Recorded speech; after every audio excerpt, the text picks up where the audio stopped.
Tout simplement parce qu'on se rend bien compte qu'après presque 3 mois de mobilisation, en fait, on a obtenu 3 fois rien et on est face à un pouvoir qui est complètement autiste et sourd, c'est-à-dire que ses seules réponses, ça a été de bien sûr payer sa police pour qu'elle maintienne l'ordre et qu'elle tape sur les manifestants et les vraies réformes qu'on attend et que tout le monde connaît dans un pays qui est très riche comme le nôtre, elles sont toujours pas faites, quoi. C'est-à-dire qu'on est un pays qui a beaucoup d'argent, qui a beaucoup de richesses, qui en a de plus en plus d'ailleurs, puisqu'il y a une croissance chaque année, etc. Et on se rend bien compte que on voit de plus en plus SDF, on voit des petits vieux qui font les poubelles, on a des EHPAD qui sont complètement laissés à l'abandon, on ne laisserait même pas notre chien dedans. Et en fait tout ça les gens s'en rendent compte, donc avec le temps on s'est retrouvé avec de plus en plus d'abstentions aux élections, des votes de plus en plus extrêmes, etc. Rien n'y fait. Et donc maintenant, je suis très content de voir mon pays qui se réveille et qui se mobilise, puisqu'en fait, on a un pouvoir qui ne défend pas le peuple, ce pourquoi normalement il est élu, et qui sert uniquement le système, l'argent, les gros capitaux, le CAC 40. Et cet argent n'a aucune utilité, en fait. Le vrai thème, en fait, global, si on devait le résumer, c'est le partage des richesses, qui est de moins en moins fait dans notre monde. Et tout cet argent qui est stocké à droite à gauche, de façon plus ou moins légale d'ailleurs, et assez souvent illégale, il devrait être utile à la France, mais même au monde, et il ne l'est pas en fait. De faire ce pourquoi il a été élu, c'est-à-dire servir son peuple, essayer de mieux distribuer tout, ne pas utiliser nos chères forces de l'ordre pour réprimer un mouvement qui est populaire et qui est légitime, puisqu'on connaît tous les thèmes. On sait qu'il y a un besoin de partage des richesses qui est absolument pas fait depuis des dizaines d'années maintenant. Et il faut qu'il fasse juste le boulot pour lequel il a été élu, c'est-à-dire servir les intérêts du peuple et pas servir les intérêts d'un élite qui l'a fait élire, quoi. Voilà. Et les réformes qu'il a mis en place, les propositions qu'il a mis en place, notamment au mois de décembre, ça suffit pas, ça? C'est toujours ça, Moi, je suis très content pour ceux qui vont avoir quelques dizaines d'euros par mois. Après, très clairement, ça résout aucun des grands problèmes qui sont posés par ce mouvement des Gilets jaunes. C'est-à-dire, on a une soif de justice fiscale. Il y a plein de gens qui vont pas être concernés par les petites mesurettes qu'il a mis. Il y a un besoin d'aérer aussi cette démocratie, puisqu'en fait, on est dans un système où on élit un roi républicain, et ce roi, pendant 5 ans, a carte blanche pour faire absolument ce qu'il veut. C'est-à-dire ne pas respecter son programme, privilégier une poignée d'élites, et on n'a pas la main dessus. C'est-à-dire, dans tous les autres pays, la démocratie, elle est beaucoup plus aérée. Il y a des élections à mi-régime, etc. Nous, chez nous, non, on a un roi républicain qui est élu et qui part pendant 5 ans en solo. On se rend bien compte que le Parlement n'a aucun pouvoir, puisqu'en fait c'est une caisse d'enregistrement de ce qui tombe de l'Élysée, de Matignon. Et tous ces sujets-là, les gens le voient, les gens le vivent au quotidien, et on ne peut pas leur expliquer que leur réel n'existe pas. Donc vous avez des gens dans la rue, depuis maintenant 3 mois, ce qui est absolument scandaleux dans une grande démocratie. Quelle image ça donne de la France à l'échelle internationale?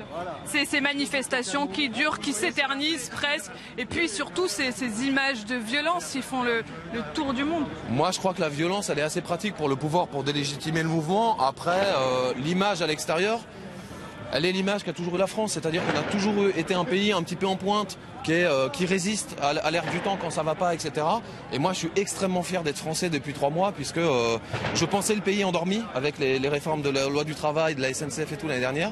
Et je vois que mon pays réagit quand on lui prend ses richesses et son égalité. Il y a plein d'autres pays qui ont baissé les Chines, l'Allemagne, l'Angleterre et tout. On est un pays de résistants, on l'a toujours été. On a toujours été un pays qui montrait la direction. Et on en parle peu aussi dans les médias, mais il y a, je crois, plusieurs dizaines de pays où des gilets jaunes commencent à apparaître. Et je pense que si on faisait des sondages internationaux, il y aurait aussi un fond de soutien du peuple. Est-ce qu'on peut comparer ce mouvement des gilets jaunes à une révolution moderne? Je pense que clairement, j'irais même plus loin que révolution, je pense que c'est une insurrection, puisqu'on voit bien que...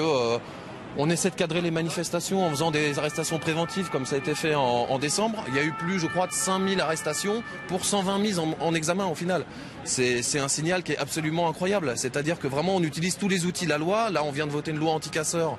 Mais justement, qu'est-ce que vous en pensez de cette loi anti-casseurs? Est-ce qu'elle va restreindre la liberté de manifester? Moi, en fait, comme elle est présentée, elle avance masquée. C'est-à-dire qu'en effet, on nous dit oui, c'est les casseurs et tout. Personne n'est pour la casse. Moi, ça me fait pas plaisir quand le petit boulanger du coin se fait casser, etc.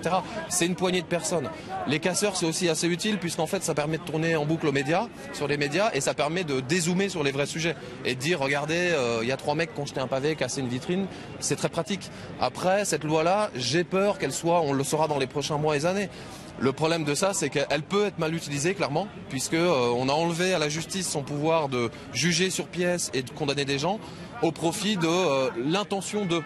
Et ça, c'est quelque chose qui est extrêmement dangereux. Et pour une grande démocratie, ou ce qu'il en reste en France, c'est un très très mauvais signal, quoi. Et on voit bien que malgré que le groupe la République En Marche de l'Assemblée, qui est un groupe très aligné, on voit qu'une seule tête, il y a quand même eu une cinquantaine de députés qui n'ont pas, en âme et conscience, qui n'ont pas voté cette loi, parce que les signaux sont très mauvais, quoi.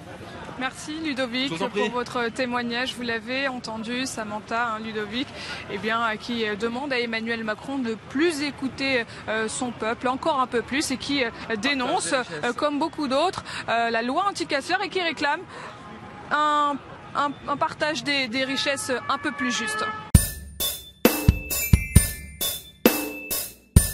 I close my eyes once again. At night, the sky's lit by the moon, wondering if I'll be alright, still feeling cold and noon. Walking through the forest at night, the sky's lit by the moon, wondering if I'll be alright, still feeling cold and noon. Walking through the forest at night, sleep for one more day. The light just spoils my dreams. This is why I wanna stay in Neverland.